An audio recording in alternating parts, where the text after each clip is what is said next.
Fala, gurizada do canal Futebol e Resenha, chegando aqui com a opinião, análise após a vitória do Internacional no São Januário pelo placar de 2-1 contra o Vasco da Gama. Antes disso, deixa o teu like, ativa a notificação, compartilha nos grupos e te inscreve aqui no nosso canal, para que a gente possa chegar o quanto antes a 50 mil inscritos. Em nome de Golden Brasil, a empresa que atua no mercado bilionário desde 2019. Mercado esse de minérios, pedras preciosas, e que agora você pode, além de lucrar com contratos de minérios, você pode ser sócio da Golden adquirindo cotas. Cotas para você ser parceiro da Golden, sócio da Golden em uma mineração de areia e de ouro. A Golden Brasil já mapeou, já tem a autorização do governo federal e já fez os estudos para iniciar a nova mineração da Golden Brasil. Agora está estruturando os maquinários para dar início ainda neste ano de 2023. E você, a partir de cotas de 50 mil reais,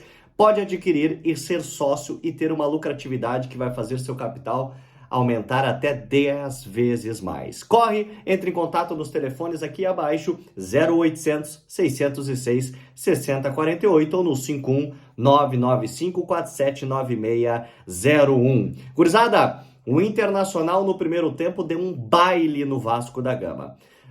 Com Alan Patrick sendo o maestro do meio-campo, o Internacional sobrou e sobrou muito. Arangues, Alan Patrick, Maurício, Ener Valencia, Wanderson, uma movimentação muito grande no meio-campo, juntamente com o apoio do Bustos pelo lado direito. O Internacional desfilou habilidade no primeiro tempo. Poderia ter ganhado até pelo placar mais elástico. E aí veio o segundo tempo. O segundo tempo, o Internacional fez o segundo gol com Ener Valencia, mas teve outras oportunidades antes das substituições de Eduardo Cudê. O Inter teve no mínimo mais duas chances claríssimas de gols com Ener Valencia e Wanderson para ampliar o placar e aí sim decretar que o Vasco da Gama estava morto na partida.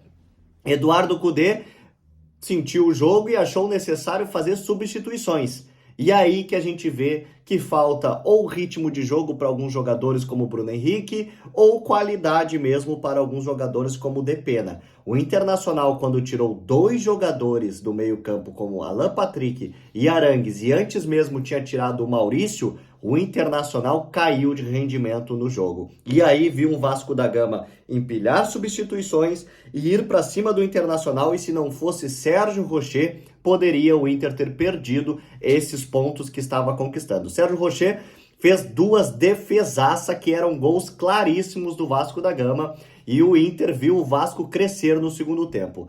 Bota um pouco na conta do Cudê, eu acho que ele muito cedo fez as trocas por Alan Patrick e Arangues, eu acho que poderia ter segurado 5 a 10 minutos mais no mínimo, para depois começar a fazer essas substituições, e o Internacional, de certa forma, recuou demais, cedo demais na partida.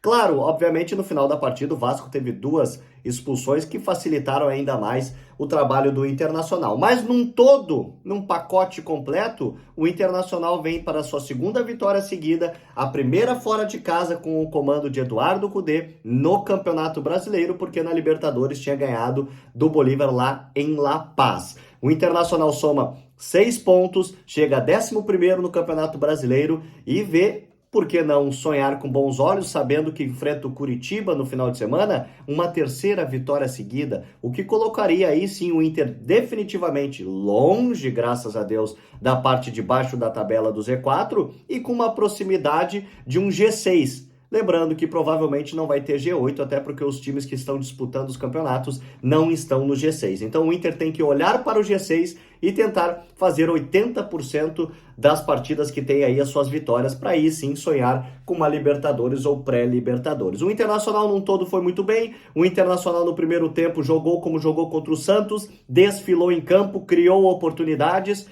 Acredito que teve um detalhe apenas que foi diferente do Santos. Contra o Santos, o Inter criou 4 chances, fez 4 gols. Contra o Vasco, o Inter criou no mínimo 5, 6 chances claras e fez apenas 2 gols. Então a única diferença de uma partida para outra, tirando as trocas do Eduardo Cudê que declinaram o Internacional no segundo tempo, foi as questões da finalização. Contra o Santos, o Inter foi mais feliz, não deu chance para o goleiro do Santos, e contra o Vasco acabou o Inter pecando. O goleiro do Vasco fez uma defesaça que o Ener Valencia dribla pro lado direito e bate cruzado e ele consegue buscar essa bola e salvar, mas o Ener Valencia fez tudo certo ali, poderia, claro, obviamente, se fosse eu, Romário, Ronaldo, dar uma cavadinha ali que o goleiro não pegaria, mas, né, ele bateu bem e poderia ter feito. O Alan Patrick dando corta-luz, lançamento de ganchinho, o Alan Patrick literalmente está cravando, não sei se o Diniz vai levar, mas está se cravando na seleção brasileira pela qualidade que ele tem, está a lá maestro, num toque de mágica no meio-campo do Internacional, e quem ganha isso é o torcedor colorado e quem sabe até mesmo o torcedor da seleção brasileira, caso Alan Patrick seja convocado para as datas FIFA do mês de novembro. Tá bom, gurizada? Deixa o teu like, deixa a tua opinião aqui nos comentários do Internacional e também se você está iludido com esse Inter de Eduardo Cudê, aonde poderá chegar no Campeonato Brasileiro. Deixa aqui G6, G5, G4, G7, que posição o Internacional chegará, pelo menos pelas últimas 2 atuações, sobre o comando de Tchatcho Eduardo Cudê. Fui, tchau!